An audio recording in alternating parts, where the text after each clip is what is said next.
ऐसा स्थान जहां रावण ने भगवान शिव को अपने 9 सिर काट करके चढ़ा दिया, दशानन। वो स्थान आज दशहरा वहां नहीं मनाया जाता, वहां रावण को लोग पूजा करते हैं, रावण की। वहां रावण का मंदिर भी है, अपने देश में ही है, भारत में ही है। उस स्थान के बारे में हम आज के दिन चर्चा करने जा रहे हैं। चलत दशानन दौलत धरणी। धरणी यानी पृथ्वी। जब रावण चलता था तो पृथ्वी हिल जाती थी, ऐसा कहा जाता है। दशानन, जिसके 10 सिर थे, भगवान शिव का महान भक्त, जिसने भगवान शिव की प्रार्थना करके यह वरदान पाया था, एक तरह से अजर अमर था। लेकिन रावण भी मारा गया। उस स्थान के बारे में आज हम उल्लेख करेंगे जहां जिस शिवलिंग को रावण अपने साथ लंका ले जाना चाहता था, लेकिन ले नहीं जा पाया। उस महान भक्त रावण के बारे में, जिसे रावण अगर आप कह देंगे तो वहां के लोग नाराज हो जाएंगे। रावण कहा कैसे आपने? रावण कैसे कहा? रावण हमारा आराध्य था, रावण हमारा विशेषांक था। रावण एक ऐसा शिव भक्त था जिसे हम जी जान से चाहते हैं, और उसकी बुराई हम सुनना नहीं चाहते। हम दशहरा नहीं मनाएंगे, राम से हमारा कोई विरोध नहीं है, लेकिन हम राम राम कह करके किसी का अभिवादन नहीं करेंगे। वह लोग राम राम कहते भी नहीं, अभिवादन नहीं करते हैं। राम राम जैसे फौज में कहा जाता है, ऐसे भी भैया राम राम, पंचो राम राम, एक आकाशवाणी का कार्यक्रम आता था कृषि जगत का, तो वहाँ राम राम कोई नहीं कहता, वहाँ जय शिव महादेव ऐसे कहते हैं लोग, राम नहीं कहते। लेकिन रावण वहाँ का आराध्य है और रावण की स्तुति की जाती है। रावण की स्तुति तो आप भी करते हैं, हम भी करते हैं। रावण की स्तुति बड़े बड़े शंकराचार्य से लेकर के धर्मावलंबी लोग करते हैं। कौन सी स्तुति है एक बार आप बताइएगा, आप तो खुद ही जानकार हैं। तो प्रवाह पावी तत्सले गले वलंब लंबिताम, आगे की लाइनें आप बता दीजिएगा।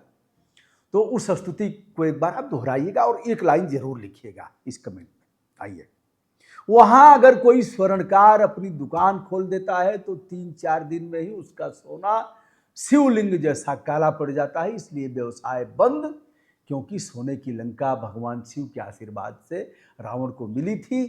तो वहाँ की यह मान्यता है कि कोई स्वर्णकार दुकान नहीं खोलेगा, अगर खोलेगा तो उसका नुकसान होगा, अनिष्ट भी हो जाएगा। रावण टी स्टॉल, रावण भोजनालय, रावण टी स्टॉल, रावण और भी जो दुकानें हैं, इस तरह से नामकरण किया गया है, ऐसा बताया जाता। हम आपको ले चलते हैं हिमाचल प्रदेश में। हिमाचल प्रदेश का कांगड़ा जिला और बैजनाथ तहसील, यह है रावण की तपोस्थली। भगवान शिव का परम भक्त रावण जब शिव की आराधना करते करते उसने एक एक सिर काटना शुरू किया, एक काट करके चढ़ा दिया।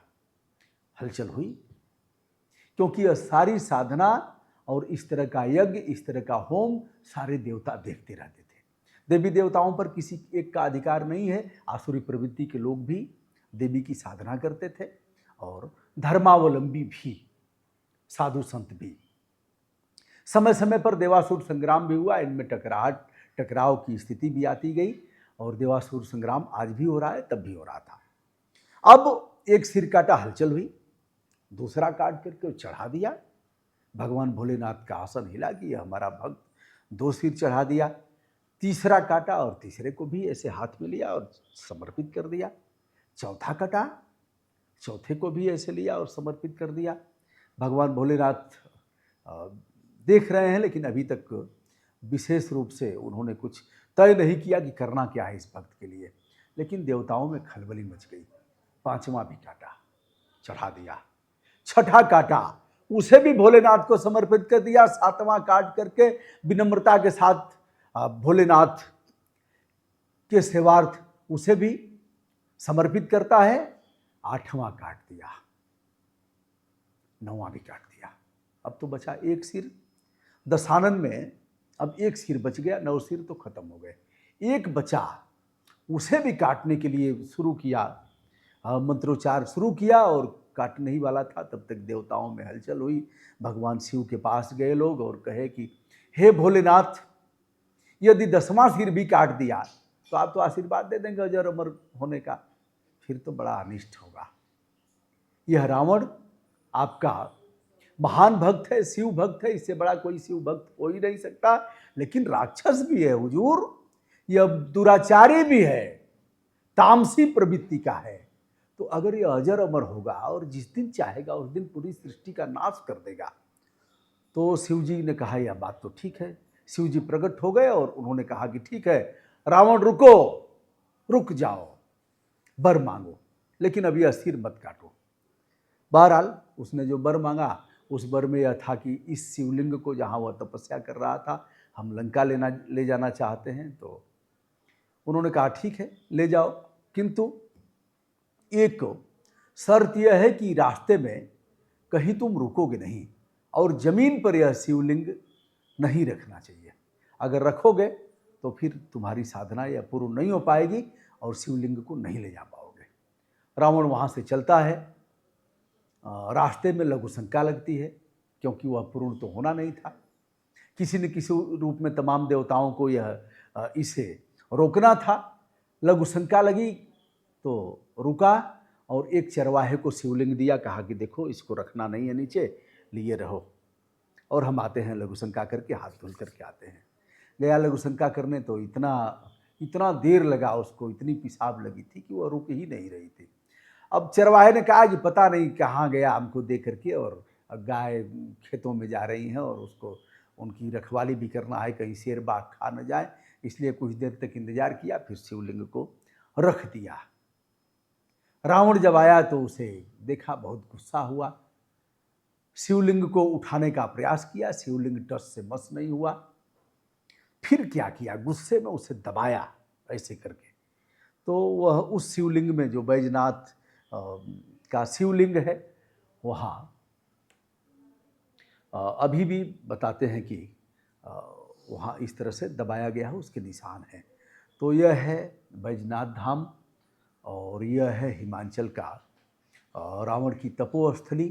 तो इसे विभिन्न कथाओं में आप देख सकते हैं, इस पर आश्वस्त नहीं हूँ, लेकिन इस आधार पर कहा जाता है।